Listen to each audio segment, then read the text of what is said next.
Imagine this. A family, maybe in a big city like Mumbai, just gets hit with that thunderbolt, a cancer diagnosis. And right away, it's not just the fear, is it? It's the sheer weight of the bill starting to pile up. Absolutely. Every single rupee suddenly feels critical. It becomes the difference between hope and, well, despair sometimes. Exactly. Between affording the next treatment cycle or having to make these just impossible choices. And this isn't some abstract idea. It's happening in millions of homes across India every day. It's a stark reality. So today, we're doing a deep dive into something pretty significant coming out of India, a decision that's actually bringing a bit of relief, some real hope to people facing these incredibly tough illnesses. Yeah, we've been looking into this quite a bit. It's about recent changes in taxation, specifically the goods and services tax, or GST. And how those changes are making a tangible difference. We want to explore that today, from the cities to the villages, what this means for health, for hope, why does it matter, how did we even get here, Yeah. and what could it signal for the future? Our goal is really to unpack it all, so you walk away with a clear picture. Okay, let's jump right in then. Picture this. It's late August 2025. News breaks from the Goods and Services Tax Council. Now, this is the body in India that, manages the whole tax framework. Right, they're the ones who fine-tune the GST system. And this isn't just some minor bureaucratic update. No, this feels like a concrete step. It's aimed directly at easing the burden for patients dealing with chronic conditions. Think cancer, diabetes, kidney issues. It's something many patient groups and doctors have been pushing for a long time. And what's really striking is how specific this announcement was. You mentioned GST. They've actually slashed the rate on several key cancer drugs. That's right. It's not vague at all. For many important cancer meds, the rate dropped from 12% down to 5%. That's a significant cut. And for some drugs, especially those for rare diseases, it went even further. Yes, down to 0%. Nil tax, which is huge, obviously, for those specific conditions. It shows a real targeted effort to make these essential, often incredibly expensive treatments more accessible. It signals a policy shift, maybe? Prioritizing patient welfare. It certainly seems that way, a direct intervention on cost. And the reaction from doctors on the ground? How did they take it? Oh, it was immediate and overwhelmingly positive. The Indian Medical Association, the IMA, representing hundreds of thousands of doctors. 3.5 lakh, right. 350,000 doctors. That's a huge voice. A massive voice. That's ominous. They put out a statement, I think it was August 25th, calling it commendable, a crucial step. Wow. So strong words. When the people actually seeing patients day in, day out applaud something like this, it really underlines the potential impact, doesn't it? It absolutely does. It signals a strong consensus from the front lines. Now, maybe we should quickly explain GST for anyone less familiar. It came in, 2017? July 1st, 2017, yes. It basically replaced a whole mess of older indirect taxes, VAT, excise duty, service tax. It was pretty chaotic before. A real patchwork, state by state. Exactly. GST aimed to create one unified national market, simplify things for businesses, and make the system more transparent. Think of it like a universal toll on almost everything you buy or sell. But it's tiered, right? Yes. Especially for medicines. Yes, that tiered structure is key here. Some essentials, like insulin or blood, are at 0%. Then you have a 5% slab for many basic drugs. Okay. Then 12% for quite a few formulations, tablets, injections, which is where many of these cancer drugs were.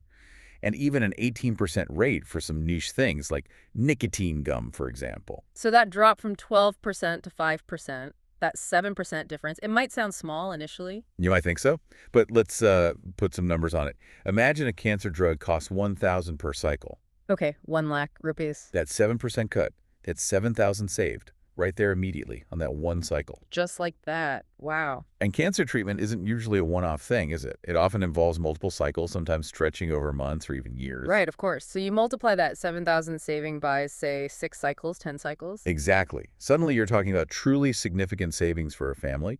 Tens of thousands of rupees. That's not just pocket money.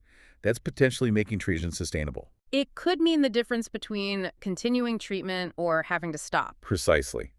It eases that immense financial strain, maybe frees up funds for supportive care, or just provides a little breathing room. And it's worth remembering, this GST system didn't just appear overnight in 2017. The idea has been around for a while. Oh yes, much longer. Discussions really started back in the early 2000s.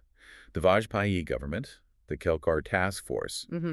They first proposed this kind of unified tax. So it took years of work to get it implemented. Over a decade of debates, negotiations, political maneuvering, it shows that GST isn't set in stone. It evolves. We saw that during COVID, didn't we? Right.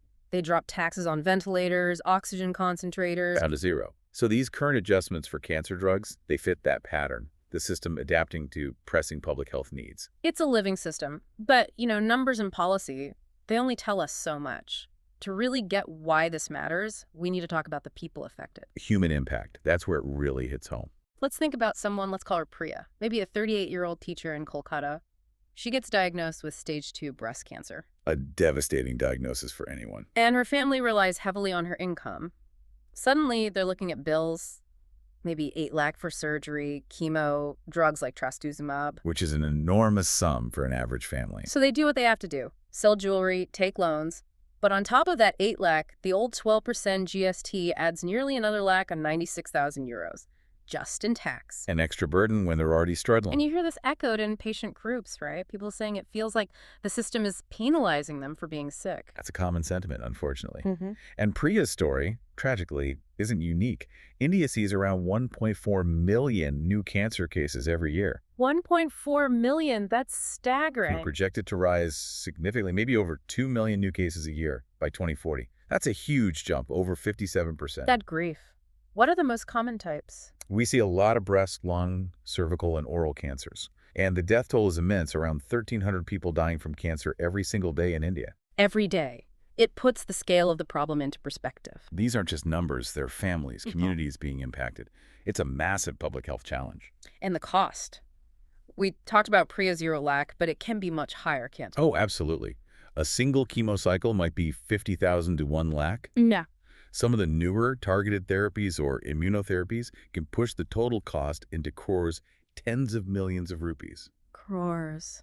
For a family earning maybe 30,000 a month, it's just unthinkable. Completely devastating. Yeah. This leads to what experts call financial toxicity. Financial toxicity. That sounds chilling. It is. It's where the stress and worry about the bills, the sheer economic strain, actually harms the patient's health. It can lead to depression, anxiety, and, tragically, people abandoning treatment they desperately need because they simply can't afford it anymore. So the treatment itself becomes another source of suffering. Exactly. And this burden is often even heavier in rural areas, isn't it? You mean access issues on top of cost? Precisely. Limited access to specialized cancer hospitals means patients often have to travel long distances to cities like Delhi or Mumbai or Bangalore. Adding travel costs, accommodation costs. All piling onto the medical bills. So these GST cuts, they directly help by lowering the cost of specific vital drugs. Things like osimertinib for lung cancer or maybe trastuzumab deruxtecan for breast cancer. Making them just that bit more affordable. Which could genuinely improve treatment adherence. Estimates suggest maybe by 10–20%, just because people can afford to complete the prescribed course. That's a significant potential impact on outcomes. And for those rare diseases where the tax is now zero, the impact could be even more dramatic. It could potentially halve the cost for some patients, turning an impossible treatment into a viable option. Life-changing, potentially life-saving. Absolutely. It could be the difference between having a chance and having none. And going back to the IMA, the Doctors Association, their strong endorsement makes sense, given this context. It really does. Their support carries weight because they see this human cost daily. They've been arguing for years that medicines are essential, lifelines, not luxuries. That phrase really sticks. Lifelines, not luxuries. It's central to their advocacy. This tax cut aligns perfectly with the goals laid out in their health manifesto, things like improving affordability, alongside better medical education, fighting quackery, promoting prevention. They're looking at the whole picture. Exactly. But it's also important to note, while they welcome these cuts, they're still pushing for more. Well, like what? They continue to advocate for zero GST on all essential medicines, not just a select few. And they're also pushing for relief on other healthcare costs, like hospital beds or health insurance premiums, which currently attract quite high GST rates. So this is a good step, but maybe not the final destination in their view. That seems to be the perspective. A vital step, but part of a longer journey towards truly affordable healthcare for everyone in India. Let's shift gears slightly. We've talked about patients, doctors. What about the broader economic effects? do these cuts ripple outwards? Oh, definitely. They're not just isolated benefits for patients. Think Right. about it. When families save money on medicines, that's money they don't have to borrow, or they can spend on other necessities. Less debt, less financial distress. Exactly. And studies have shown that cancer care can be catastrophic, financially pushing maybe up to 20% of affected households into poverty in India. So reducing that burden has a direct economic benefit for those families. Preventing them from falling into poverty. And there's a productivity angle too, isn't there? If lower prices mean more people can complete their treatment, They can hopefully recover, return to work, contribute to the economy. precisely. Healthier people mean a more productive workforce. Cancer imposes a huge economic cost. Estimates suggest around $6.7 billion annually in India just from lost work and productivity. Wow, $6.7 billion. So making treatment more accessible isn't just compassionate, it's arguably a smart economic investment. It helps keep people in the workforce, reduces long-term healthcare costs associated with complications from untreated or partially treated disease. It's investing in human capital, really. What about the pharmaceutical industry itself? India is a huge player globally, the pharmacy of the world. How do they see this? It's a bit of a mixed picture, but generally positive, I'd say. On one hand, yes, their profit margins on these specific drugs might be slightly reduced because the final price is lower. Okay. But on the other hand, lower prices should lead to higher sales volumes. More patients can afford the treatment, so the overall market for these drugs could potentially expand. So potentially selling more units, even if the margin per unit is slightly less? That's the idea. It aligns with the industry's long-term growth, especially in the domestic market. And major industry bodies, like the Indian Pharmaceutical Alliance, have generally welcomed the move. They see it as easing the burden on patients, which is good for everyone, and it fits with India's image and goal of being a leader in providing affordable healthcare solutions both domestically and globally. But not everyone's completely satisfied. I thought I read something about chemists and druggists having a different view. Ah, yes, the All India Organization of Chemists and Druggists, the AIOCD, they have a slightly different take. While they wouldn't oppose lower prices for patients, their long-standing demand is a bit broader. What are they asking for? They've been pushing for a flat, uniform 5% GST rate on all medicines and 0% on essential medicines that are under price control. Their argument is consistent.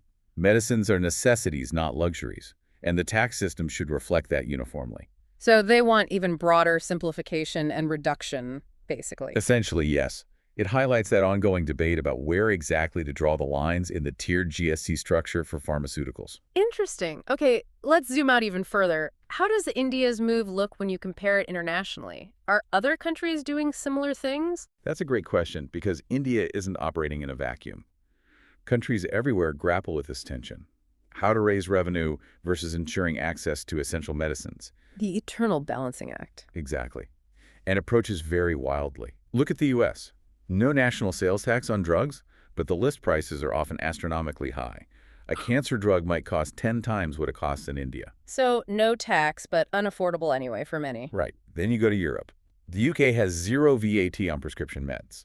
Germany has a 19% VAT, but a strong social insurance system usually covers most of the cost for patients. Different models. What about other developing nations? Places like Brazil or South Africa often have complex systems, with taxes ranging perhaps from 0% up to 18%, but usually with specific exemptions carved out for essential medicines. So where does India's 5% rate for these drugs fit in? It moves India closer to models you see in, say, Australia or Canada, where essential drugs typically face very low or zero tax rates. It's a step toward aligning with countries that explicitly try to minimize the tax burden on necessary healthcare. But what makes India unique here is just the scale, right? Absolutely. We're talking about 1.4 billion people. Even a seemingly small policy tweak like this has the potential to directly impact millions and millions of lives. That sheer scale gives India's decisions a different weight. And could it influence other countries in the region? It very well could, particularly in South and Southeast Asia, where many countries face similar challenges, rising cancer rates linked to lifestyle changes and urbanization, and struggles with healthcare affordability. India's move might serve as a kind of case study or inspiration.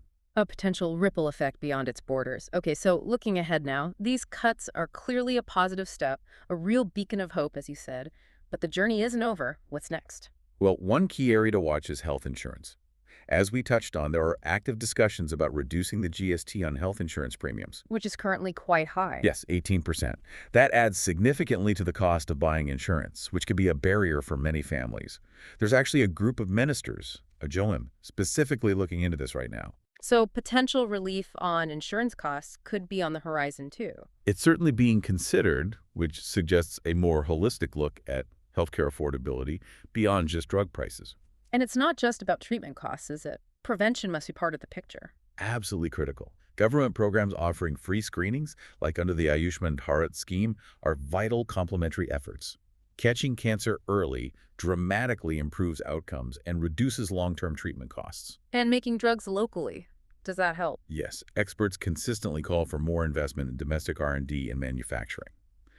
If India can produce more of these advanced drugs locally, it reduces reliance on imports, potentially cutting costs further by avoiding import duties and strengthening self-reliance. So it's a multi-pronged approach needed. Lower taxes, prevention, domestic production. Exactly. Tax cuts are one important lever, but they work best as part of a broader strategy. One final practical point.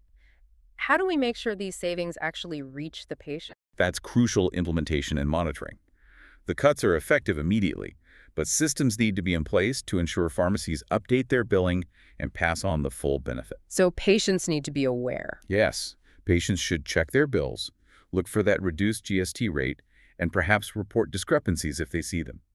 Transparency from pharmacies is key for this policy to have the intended impact on the ground. Makes sense. Okay, so to wrap up, this GST change, it feels like more than just adjusting tax rates. I think so. It feels like a statement, doesn't it?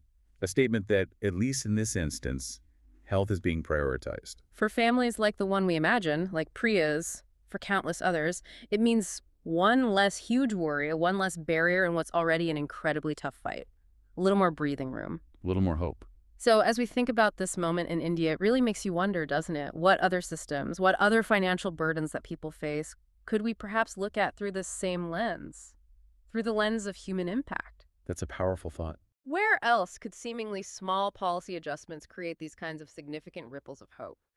It's definitely something to consider as India, and indeed other nations, continue working towards a healthier, more equitable future for everyone.